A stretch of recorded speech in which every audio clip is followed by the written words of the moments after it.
क्या भारत में gas cylinder की कमी होने वाली है? केंद्र सरकार के द्वारा अचानक से एक बड़ा फैसला लिया गया है। अब 25 दिन से पहले गैस सिलेंडर को नहीं बुक कर सकेंगे और इसके पीछे कारण बताया जा रहा है कि क्रूड ऑयल की सप्लाई में संभावित रुकावट। यानी कि वैश्विक तेल संकट अगर बढ़ता है तो भारत में गैस सिलेंडर और पेट्रोल दोनों महंगे हो सकते हैं। और सरकार के द्वारा क्या इसी कारण से एसेंशियल कमोडिटी एक्ट जैसे आपात कानून को लागू करना पड़ा है? आज के इस वीडियो में हम इन्हीं पहलुओं को समझेंगे सरकार के द्वारा बनाया गया एलपीजी गैस सिलेंडर की सप्लाई को लेकर के नया नियम क्या है और किसे मिलेगा गैस सिलेंडर और इसको लेकर के क्या नियम लागू किए जा रहे हैं। साथ ही सरकार के द्वारा एसेंशियल कमोडिटी जो एक्ट बनाया गया है ये क्यों यहाँ पर लागू किया जा रहा है और इसमें क्या क्या चीजें यहाँ पर लोगों को मिलने वाली हैं और किस तरीके से डिस्ट्रीब्यूट किया जाएगा। गैस संकट को लेकर के क्या यहाँ पर अपडेट है सरकार की तरफ से, उसके बारे में भी आप सभी को बताएंगे। तो वीडियो को पूरा जरूर देखिए अगर आप भी यहाँ पर इस चीज को लेकर के जानना चाहते हैं कि आखिर क्या कुछ हो रहा है। सबसे पहले यहाँ पर आपको बता दें कि गैस सिलेंडर की किल्लत को लेकर के सरकार के द्वारा एक नया नियम बना दिया गया है ताकि यहाँ पर इन फ्यूचर अगर किसी तरीके की समस्याएं होती हैं तो उसको सही तरीके से मैनेज किया जा सके।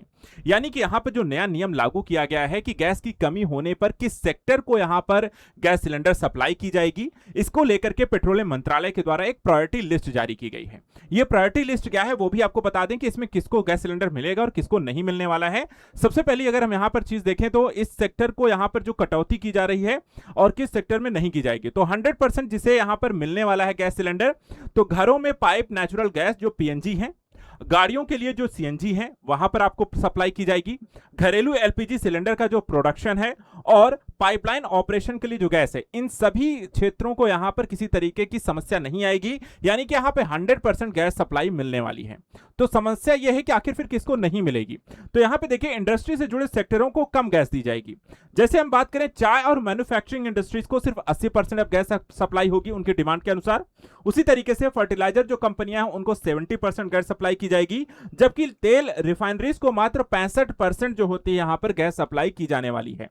यानी कि यहां पे सरकार के द्वारा ये प्रायोरिटी लिस्ट बना दी गई है किसको गैस सिलेंडर या गैस जो है कितनी मिलने वाली है और किस मात्रा मिलेगी। इसके साथ साथ देखा जाए तो सरकार के द्वारा होटल इंडस्ट्री को एक चेतावनी जारी की गई है। होटल इंडस्ट्री को चेतावनी क्या दी गई है कि कॉमर्शियल गैस नहीं मिली तो बेंगलुरु जैसे शहरों में होटल बंद होने का खतरा है और रेस्टोरेंट और फूड बिजनेस सबसे ज्यादा यहां पर आपको प्रभावित हो रहे हैं। तो इसके लिए एक समस्या यहां पर यह क्रिएट हो रही है कि जमाखोरी जैसी स्थिति ना हो, कॉमर्शियल्स के अलावा अन्य तरीके के सिलेंडर यहां पर जमा ना हो, तो इसको लेकर के भी सरकार यहां पर सजग है। दूसरी तरफ देखा जाए तो सरकार और क्या चीजें कर रही है, तो सबसे पहले तो यहां पर घरेलू एलपीजी को प्राथमिकता सरकार की तरफ से दी जा रही है कि सभी घरों में कम से कम एलपीजी सिलेंडर के यहां पर कमी ना होने पाए।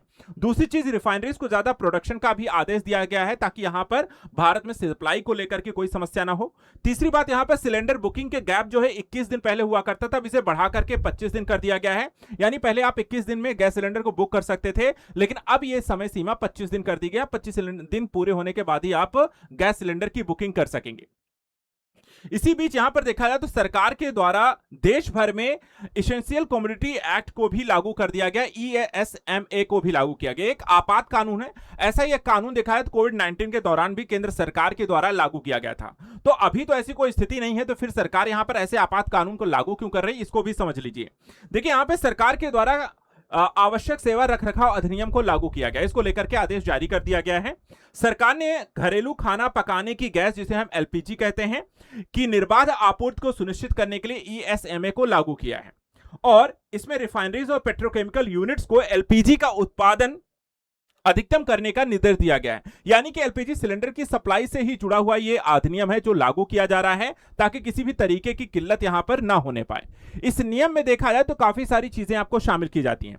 सबसे पहले देखा, इसका फुल फॉर्म होता है एसेंशियल सर्विस मेंटेनेंस एक्ट, अत्यावश्यक सेवा अनुरक्षण कानून।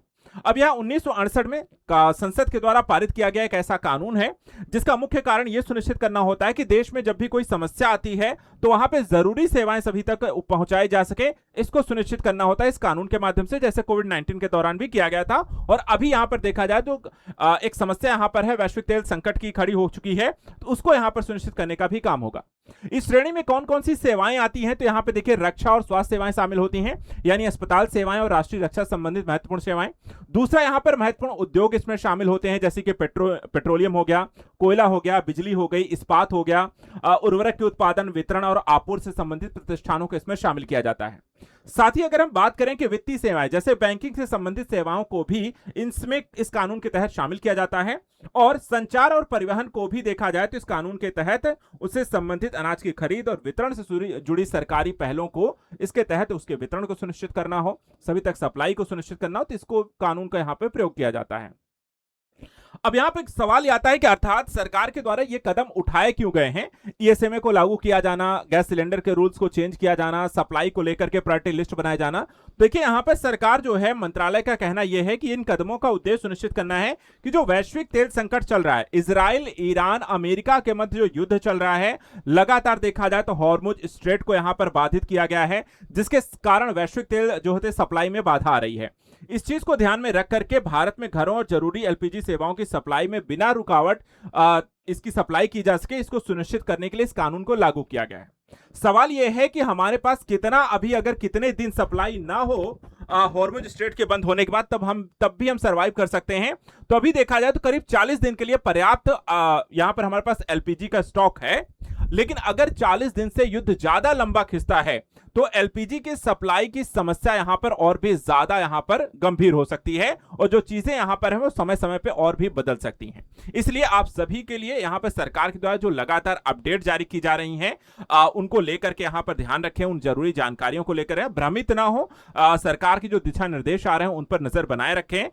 किसी तरीके के अन्य यहां पर गतिविधियों या अन्य तरीके की न्यूज को वेरीफाई जरूर कर लें कि आखिर क्या कुछ हो रहा है, क्योंकि इसके कारण कई बार गलत खबरों के कारण आप यहां पर भ्रमित भी हो जाते हैं और उससे यहां पर समस्याएं अन्य तरीके की उत्पन्न होती हैं। इसलिए यहां पर सरकार के द्वारा दिए जा रहे दिशा निर्देशों को अच्छे तरीके से समझें और उनका अनुपालन यहां पर करते रहें। तो फिलहाल आज के करंट न्यूज में इतना ही। ऐसे इंपॉर्टेंट अपडेट्स और करंट अफेयर्स के लिए चैनल को सब्सक्राइब करके रखें। Thank you so much and good luck.